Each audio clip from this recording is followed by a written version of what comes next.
O Canção Nova Notícias começa agora com os seguintes destaques. Papa vai doar rosa de ouro para Salus Populi Romani, num gesto histórico que não acontece há 4 séculos. O que muda nas celebrações deste novo tempo litúrgico, que chamamos de Advento? Na Indonésia, as buscas para localizar 10 alpinistas desaparecidos durante a erupção de um vulcão. Levantamento da OCDE aponta que o Brasil está entre os 17 países com pior nota em matemática. O Dia da Acessibilidade propõe ações para acesso a espaços físicos. Santuário do Pai das Misericórdias tem dia de celebrações especiais pelos 9 anos de sagração. O Canção Nova Notícias, a serviço da vida e da esperança, já começou.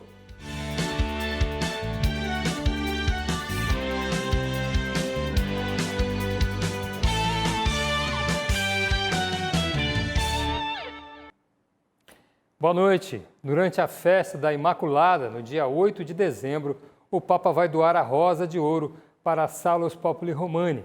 O gesto, que expressa o vínculo do Santo Padre com a Mãe de Deus, é histórico e não acontecia há 4 séculos. Ou melhor, 4 anos. A rosa de ouro tem raízes antigas na igreja e simboliza a bênção papal. Desde a Idade Média foi entregue pelos papas a monarcas, santuários, mosteiros e personalidades por seu compromisso e testemunho de fé e ações pelo bem comum. Como tem feito a cada ano no dia da Imaculada Conceição, o Papa Francisco fará um momento de oração e veneração à Mãe de Jesus na Praça de Espanha, no centro de Roma. Este ano, o ato de devoção do Santo Padre começa um pouco antes, na Basílica Papal de Santa Maria Maior. O pontífice fará a tradicional visita ao ícone de Nossa Senhora e, num gesto histórico que não se repete há 400 anos, presenteará a Salus Populi Romani com a rosa de ouro. Com o presente, o Papa Francisco mostra o quanto o ícone da Salus Populi, o mais antigo santuário mariano do Ocidente dedicado à Mãe de Deus, é importante na vida espiritual da Igreja.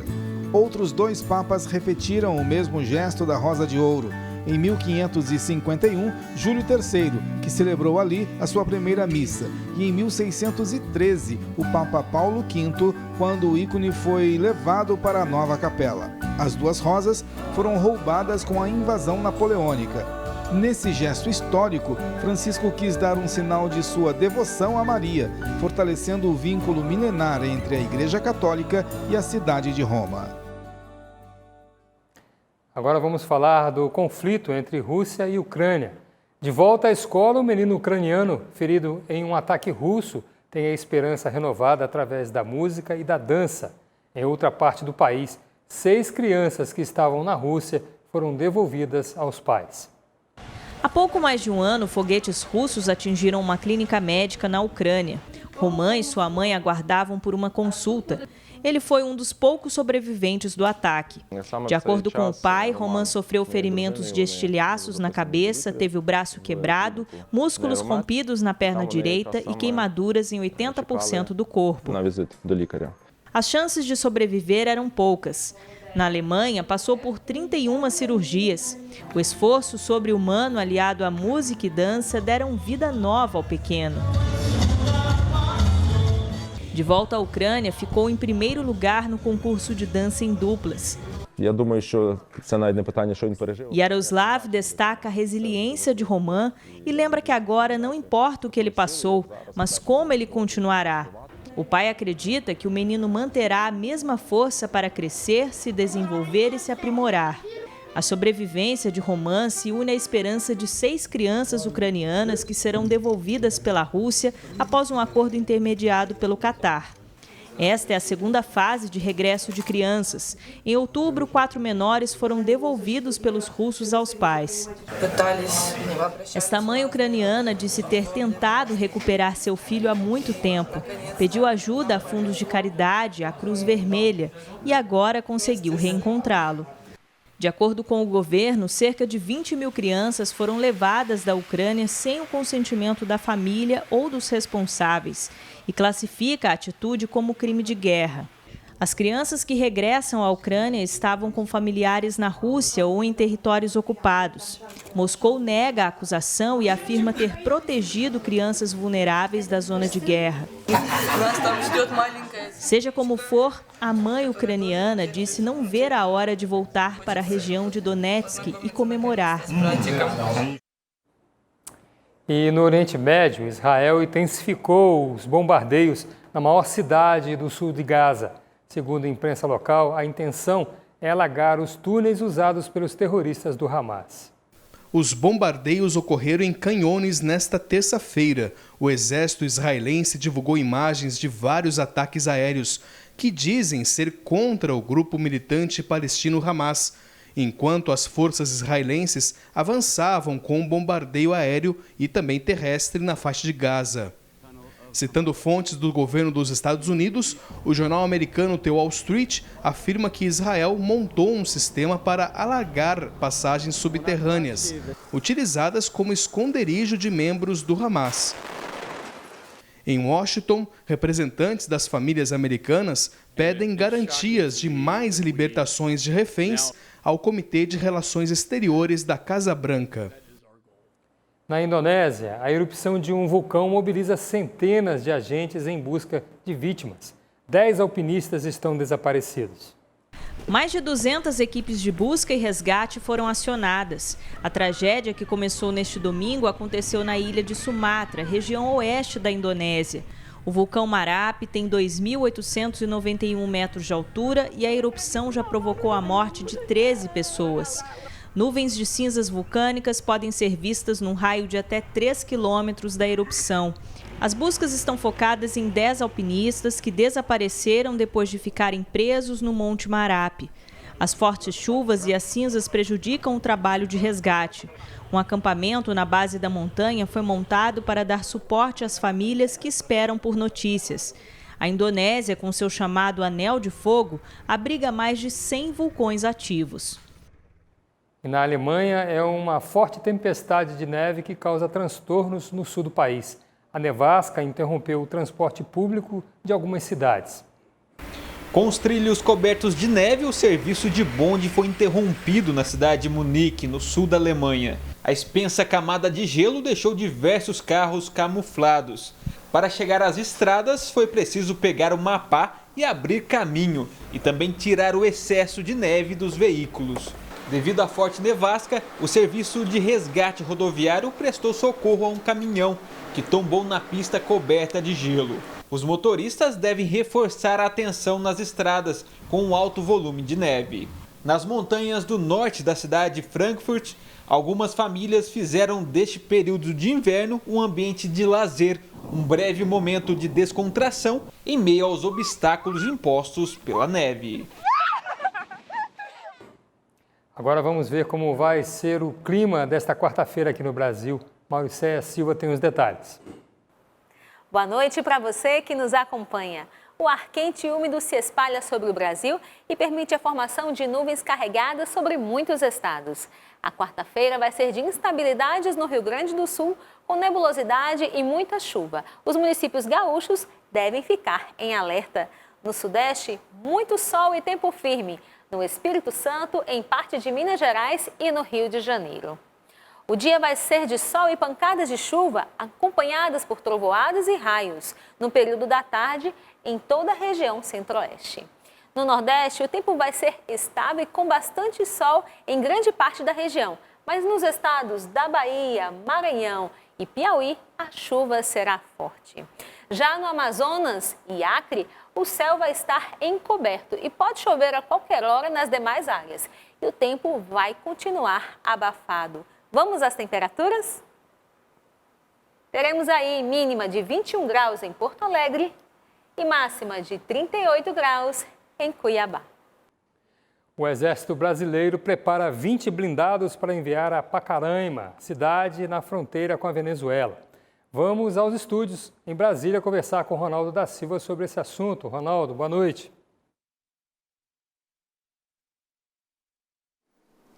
Wallace, eu desejo o mesmo para você também e para todas aquelas pessoas que agora nos acompanham aqui na Canção Nova. Olha, o ministro da Defesa, José Múcio, afirmou que a operação já estava planejada visando o combate ao garimpo ilegal. mas que as unidades blindadas também podem ser utilizadas para garantir a segurança na fronteira. Os blindados devem sair de unidades no Rio Grande do Sul, Paraná e Mato Grosso do Sul, e o tempo de transporte deve ser de pelo menos um mês. A Venezuela aprovou no último domingo um plebiscito de anexação da cidade rica em petróleo. O governo brasileiro teme que Nicolás Maduro leve adiante a invasão do território. A expectativa é que a situação não se agrave, mas o Exército brasileiro já se apronta para reforçar a segurança na fronteira. E o Produto Interno Bruto do Brasil perdeu força de crescimento no último trimestre. Mesmo assim, alcançou uma taxa positiva de 0,1% em relação ao trimestre anterior. Os dados foram divulgados pelo IBGE. De janeiro a março deste ano, o índice do PIB brasileiro alcançou 1,8%. No segundo trimestre, o aumento foi 0,9%. Já de julho a setembro, um terceiro aumento consecutivo de 0,1%. O leve crescimento da taxa do PIB no Brasil no terceiro trimestre é reflexo de um desempenho de atividades econômicas realizadas no primeiro semestre de 2023. Indústrias e serviços foram os setores que sinalizaram o avanço. O aumento no consumo das famílias em 1,1% em relação ao trimestre anterior também influenciou nos dados do PIB. Com isso, o total anual do Produto Interno Bruto, em 3,2%, gerou para o país 2 trilhões e 741 bilhões de reais. A soma de todos os bens e serviços finais produzidos no país teve um aumento de 2% em relação ao mesmo período do ano passado. O indicador alcança o maior patamar da série histórica desde 1996. E agora um dado preocupante. O Brasil está entre os 17 países com pior nota em matemática. O ranking divulgado pela Organização para a Cooperação e Desenvolvimento Econômico, a OCDE, analisou 81 países. Na última edição da pesquisa, realizada ano passado, o foco foi a disciplina de matemática. Acompanhe os detalhes na matéria de Aline Campelo.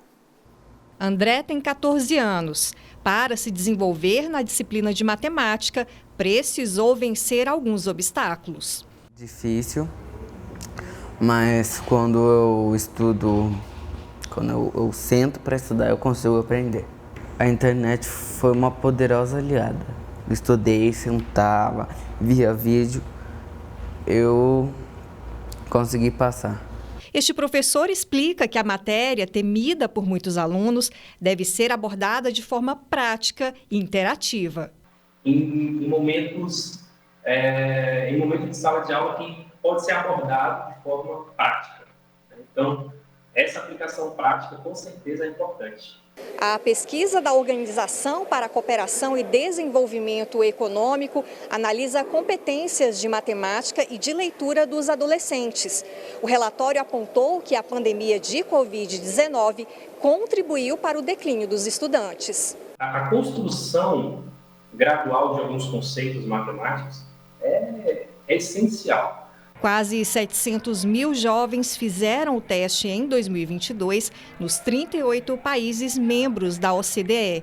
O relatório é a maior comparação internacional de desempenho educativo. Em sala de aula, professor e aluno reconhecem que o método de ensino e o comportamento dos estudantes precisam ser modificados. Nós ficamos por aqui. Desejo a todos uma boa noite e até amanhã. A Comissão de Constituição e Justiça da Câmara dos Deputados debate proposta de emenda à Constituição que reduz a carga horária de trabalho semanal de 44 para 36 horas. Vamos ao vivo a Brasília, porque a repórter Aline Campelo tem mais informações. Boa noite, Aline, seja bem-vinda. Obrigado, Wallace. Ótima noite para você e para todos que nos acompanham ao vivo no Canção Nova Notícias. Bem, por se tratar de uma PEC, é necessário o apoio de 308 deputados e 49 senadores. Isso em 2 turnos de votação, tanto no plenário da Câmara quanto no Senado. Na CCJ, os deputados analisam apenas a constitucionalidade da proposta. Se o texto receber o aval dos parlamentares, aí sim, segue para uma comissão especial que é responsável por analisar o conteúdo da proposta, que implementa aí a jornada de 4 dias de trabalho na semana, como já é adotado por algumas empresas de países como Estados Unidos, Canadá, Reino Unido e Nova Zelândia. Aqui no Brasil, 20 empresas fazem parte de um projeto piloto para avaliar aí a produtividade dos funcionários com esse novo modelo de carga horária. Se promulgada, a nova regra entraria em vigor 10 anos depois. Neste momento, aqui na Câmara dos Deputados, o ministro dos Direitos Humanos, Silvio Almeida, esclarece alguns temas nas comissões de fiscalização financeira e controle e de segurança pública. Entre eles, a presença da mulher de um líder do Comando Vermelho em eventos realizados no prédio da pasta. Volto com você em Cachoeira Paulista, Wallace. Obrigado, Aline. Boa noite para vocês aí, bom descanso. O programa Cidadania Itinerante tem facilitado a vida de muita gente. Através desse trabalho é possível emitir documentos considerados essenciais e de forma gratuita, tudo para garantir os direitos do cidadão brasileiro. Com 2 netas na adolescência, é tempo de providenciar o primeiro RG. Precisa, né? Já está escolar, então eu vim tirar a informação como eu poderia solicitar. Quem está com foto antiga, quem está com RG, que tem um pouquinho rasurado dos lados, precisa ser renovado. Segunda via de certidões de nascimento, casamento e óbito. Segunda via aqui eu faço na hora de título, segunda via de carteira de trabalho digital, segunda via de CPF.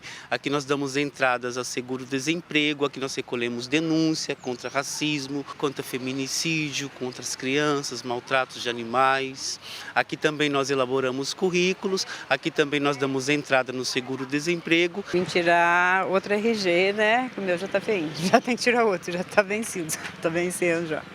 Em um ano, o projeto Cidadania Itinerante da Secretaria de Justiça do Estado de São Paulo concluiu 160 mil serviços. No Brasil, mais de 2 milhões de pessoas não têm documentos ou qualquer tipo de registro civil. A gente tem que ter uma documentação e tem que ter um jeito mais rápido para a gente conseguir isso, né? Então aqui eu acho que está sendo legal, sim. Eu vim aqui saber para que, se eu precisar de alguma coisa, eu volto aqui. Para ter acesso ao Cadastro Único, programa que permite a utilização de benefícios sociais do governo federal, por exemplo, a documentação precisa estar em dia e atualizada. E por aqui a falta de tempo não é desculpa. Não adianta ficar adiando, porque uma hora a pessoa tem que...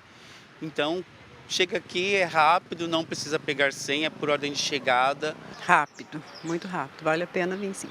Que as prefeituras aí consigam dar esse suporte para esse projeto tão importante e que facilita a vida da população.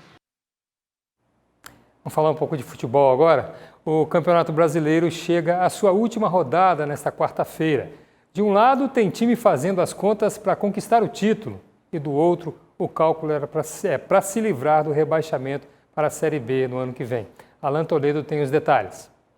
O Palmeiras, recordista em títulos do Brasileirão, depende só dele para levantar o seu 12º troféu da competição. Líder com 69 pontos, o Verdão encara o Cruzeiro em Belo Horizonte. Se vencer ou empatar, já pode comemorar. Atlético Mineiro, com 66 pontos, precisa vencer o Bahia fora de casa, torcer para uma derrota do Palmeiras e tirar 8 gols de saldo. E o Flamengo, hein? O rubro-negro carioca também tem 66 pontos. Precisa vencer o São Paulo no Morumbi e tirar um saldo de 16 gols para conquistar o único título desta temporada.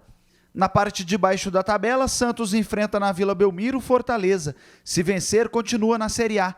Em caso de empate ou derrota, torce para Bahia e Vasco perderem seus jogos. Vasco da Gama enfrenta o Red Bull Bragantino, que ainda briga por vaga direta na Libertadores. O Cruz Maltino precisa vencer para fugir do 5º rebaixamento de sua história. Se empatar, precisa torcer para Santos e Bahia não vencerem seus jogos. Em caso de derrota, precisa torcer para Bahia também perder, mantendo as posições na tabela. Já o Bahia joga na Arena Fonte Nova contra o Atlético Mineiro, que tem chances remotas de título. Precisa vencer e torcer para Santos ou Vasco perderem ou empatarem. Em caso de empate, a torcida dos baianos é para que o Vasco perca o seu jogo. As partidas acontecem todas no mesmo horário, às 9h30 da noite, nesta quarta-feira. Desde o último domingo, a igreja vive um novo tempo litúrgico e já dá para perceber que alguns momentos da celebração estão diferentes. Mudanças para que o fiel viva melhor este tempo do Advento. Novo tempo litúrgico, que significa ano novo para a igreja. Desde o último domingo, as cores do altar e das vestes já não são as mesmas. A cor roxa no mês de dezembro significa que estamos no Advento. Significa chegada, aproximação. Então a igreja ela se prepara para celebrar o Cristo que já veio a primeira vez e nos leva a essa preparação para a segunda e definitiva volta de Jesus. Então, como esta preparação, tudo aquilo que é de recolhimento, a igreja ela utiliza a cor roxa para nos introspectar, voltar para o mistério. Assim como na Quaresma, durante este tempo, glória não será cantado. Já a aclamação ao Evangelho permanece. Dentro das missas, o Advento ele tira o glória para que a nossa preparação seja digna, e esse glória só aconteça de fato no Natal, mas permite que a aclamação ao Evangelho seja também uma aleluia, porque nós cantamos, né, o aleluia no sentido de que aclamamos Ele que está vindo e que vem para nos salvar. Cores, liturgia, mudanças exteriores que são um convite para que interiormente cada cristão possa se preparar para o Natal. Faço novena de Natal e me preparo assim, confessando e indo à missa. É necessário que a gente faça um exame de consciência também. Mais do que enfeitar as nossas casas, a gente se prepare com o nosso coração, com o nosso espírito para poder vivenciar esse tempo do Advento que é tão importante para a vida nossa e para a vida da igreja, né? É um momento de se doar, que é importante. A doação é importante neste momento. O Advento ele pede esta faxina interior, a fim de que possamos receber dignamente o Cristo. É bom confessar antes do Natal, uma semana antes, se organizar.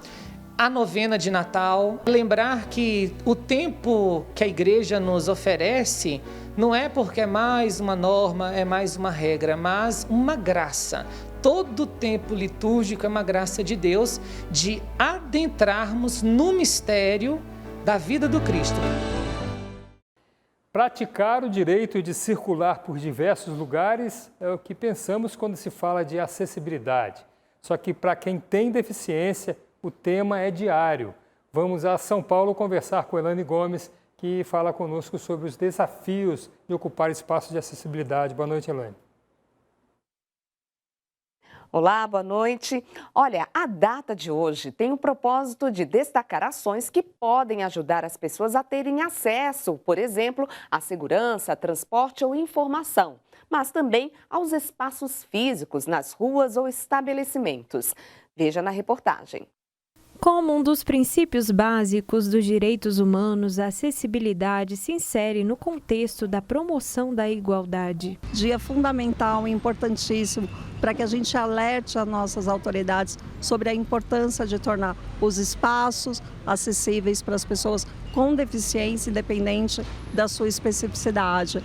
Uma lei federal do ano 2000 estabelece normas para deficientes e portadores de mobilidades reduzidas para que tenham acesso à acessibilidade, mas os desafios ainda são muitos. Portas pequenas, ambientes apertados e banheiros sem barra de apoio são algumas das dificuldades encontradas. A gente encontra guias rebaixadas, calçadas que não tem guias, ou quando tem essa guia, ela não é funcional, porque não basta só ter a guia rebaixada, tem que ser uma guia que funcione de verdade. Desafios diários que a gente vive na cidade são muito complexos, principalmente, acredito, porque não existe uma supervisão real de tudo o que acontece na cidade.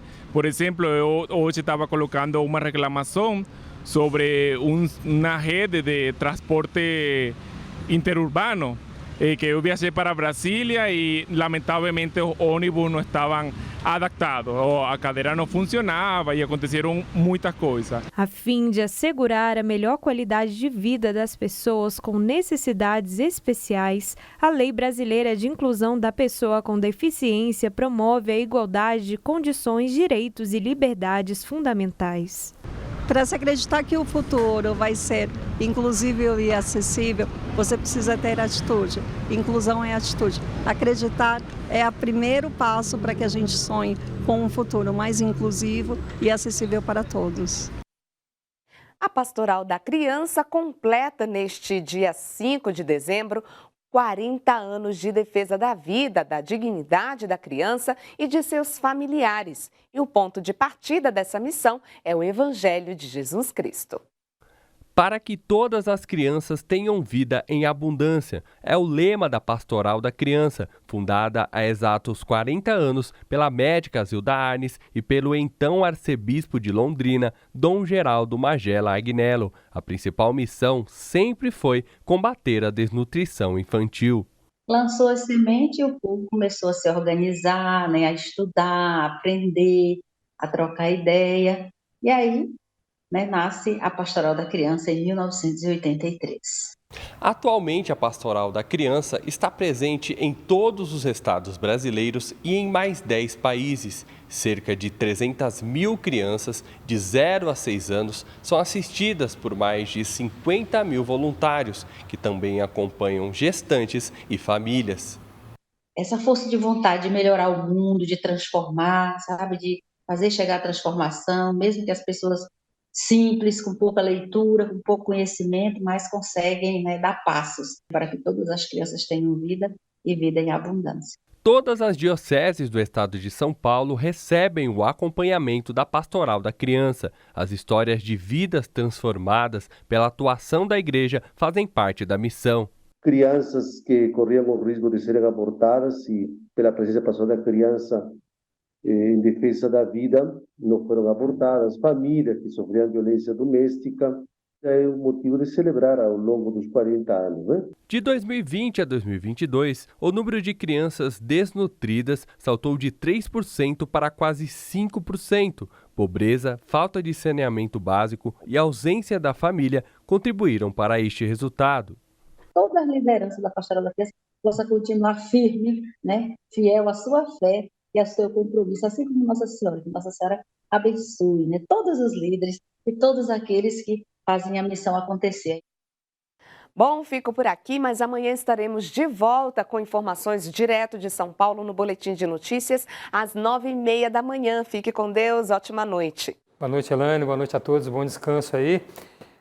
Os assuntos da igreja no Brasil e no mundo sempre serão tema de nosso jornalismo na Canção Nova. E para que esse trabalho continue, contamos todos os dias com a ajuda de sócios e benfeitores que mantêm todo o sistema Canção Nova de comunicação no ar.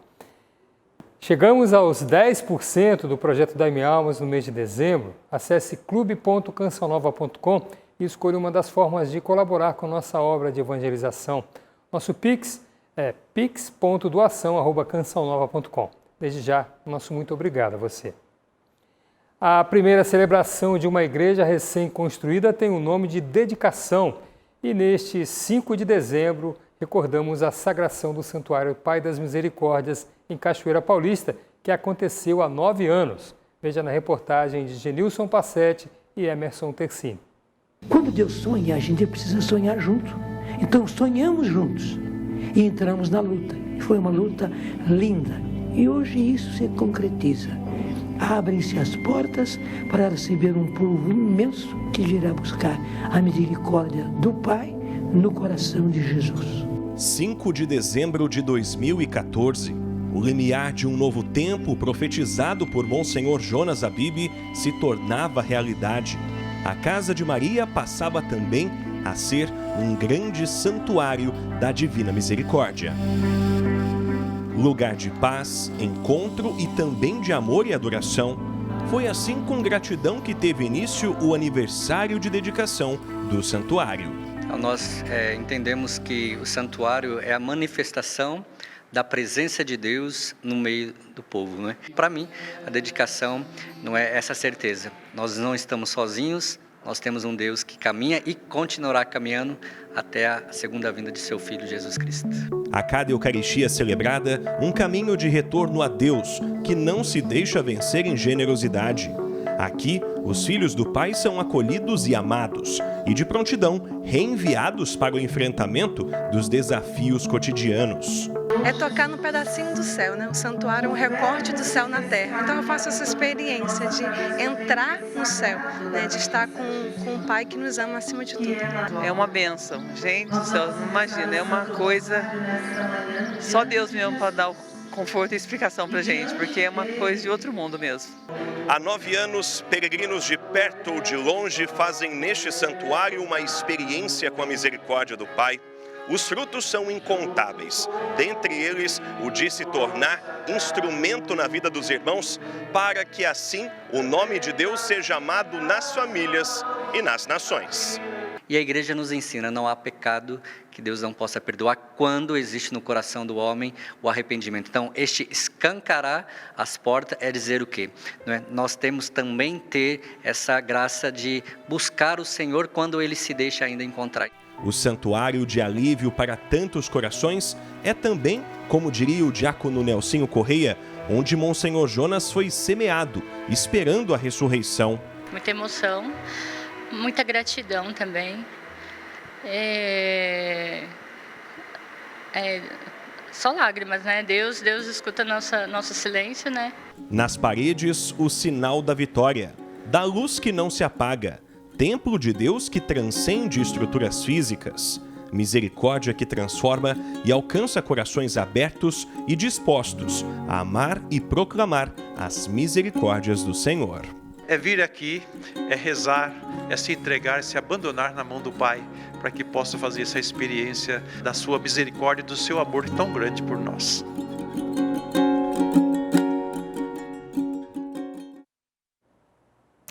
E assim o Canção Nova Notícias fica por aqui. As reportagens de hoje estão em nosso portal noticias.cançãonova.com. Eu me despeço de você porque amanhã Reinaldo César está de volta à apresentação do Canção Nova Notícias. Uma ótima noite para você.